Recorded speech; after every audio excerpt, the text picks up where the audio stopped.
Well, today's tour starts in Val Claret, or the Navache Valley, starting parked up at about 1400 meters, and we're heading, it's about an hour 20 minutes climb before you get to where you start climbing to get to the skiing. So it's up a long chemin trail, and we go through an extremely picturesque summer village, and from there there's a couple of options. So that'll be dependent on tracks, snow, and gut feel. Ski de fond track. I've never actually quite seen the terraces like this, so obvious. So the snow cover is not brilliant. Warming up nicely. I'm not going to take any layers off just yet, as the trail is in the shade. I could get chilly. Now we'll see.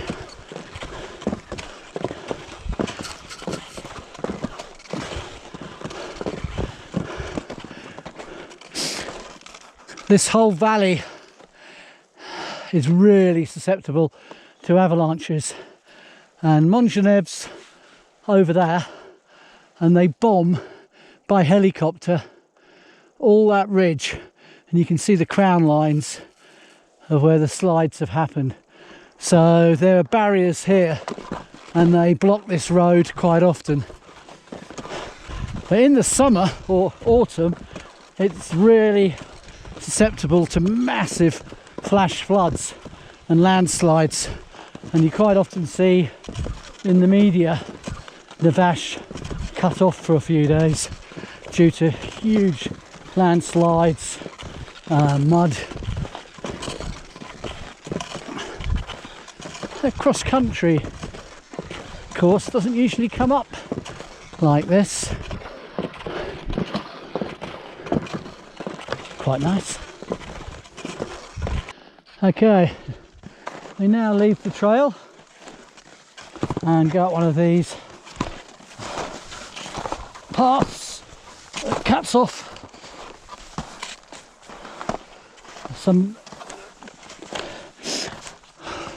about half a kilometre.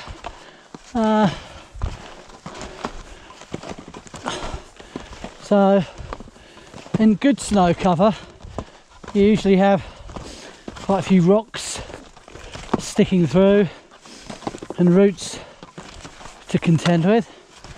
So I wonder what we'll have to encounter.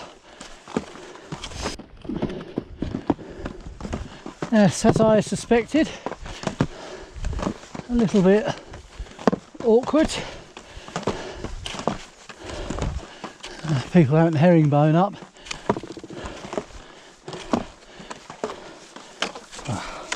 Might as well move that.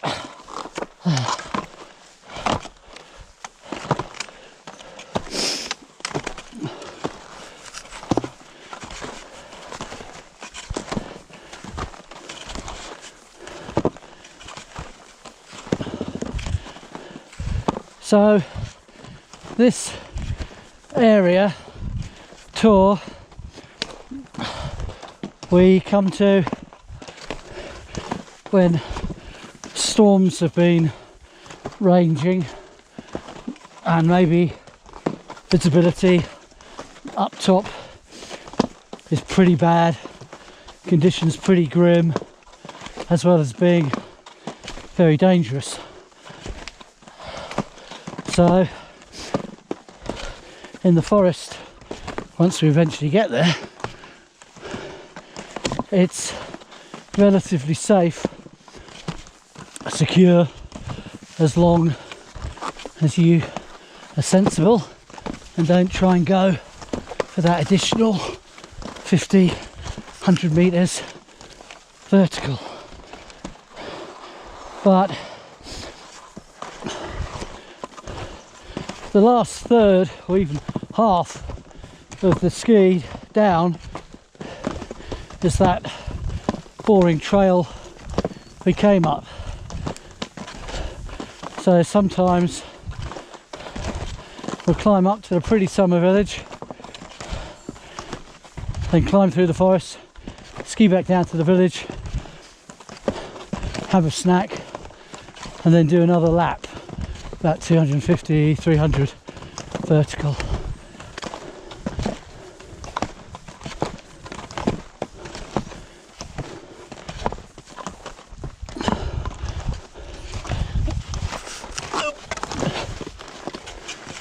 You can get a good view of that ridge I was talking about earlier.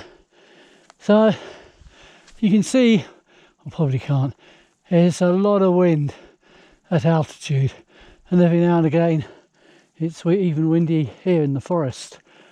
Yeah, right up there, it's spilling off.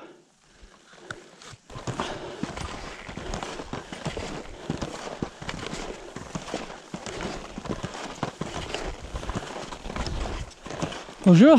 Bonjour. Ça va? Ouais, c'est super bon. Ouais, pas beaucoup de monde. Non, c'est génial. Ouais, c'est super. Bonne journée. I think this is the start of the weather coming in. Looks like from the forecast, Northern Alps is going to get slammed. That's a mole or something. Look, not a mole, a rat, or a mouse. Oh, it's moving. I've never seen that. Oh, there he goes.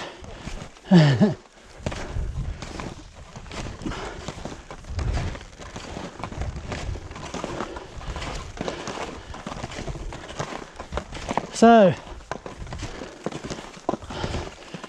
decision time in a minute as to which route. Now, is that frozen?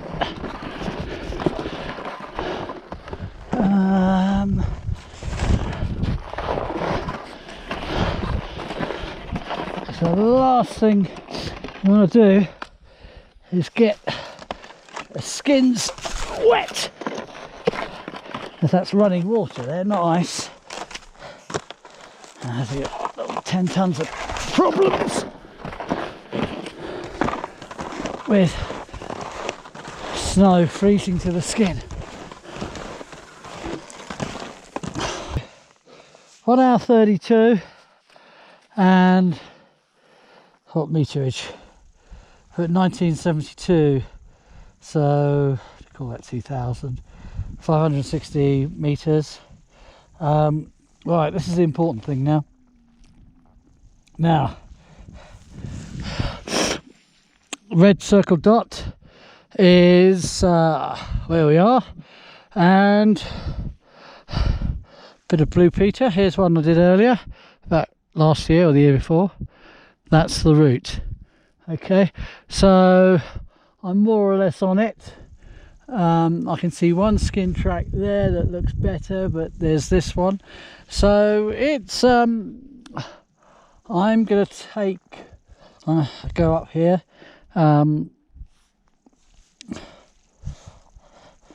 Have to say, quite encouraged by the lack of tracks.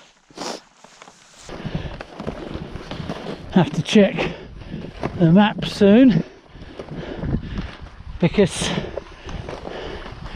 these guys might be going in a different direction to where I want to go, and there's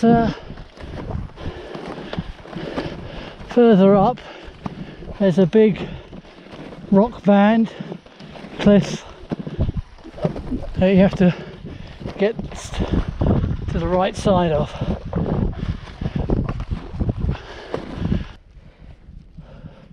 Quick check to see.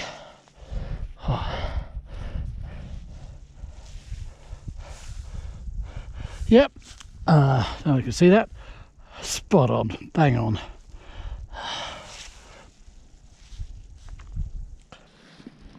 Here we got an interesting predicament. As you can see, the skin track goes that way. You can see that rock band. Well, it's a rock band higher up. So I'm going to go my normal way, and I'm going to have to break trail that way. I'll double check the map in a minute. I might as well do it now, far away from the other track.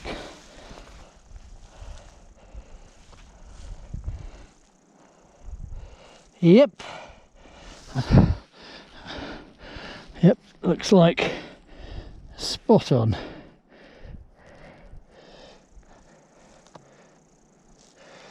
Two hours.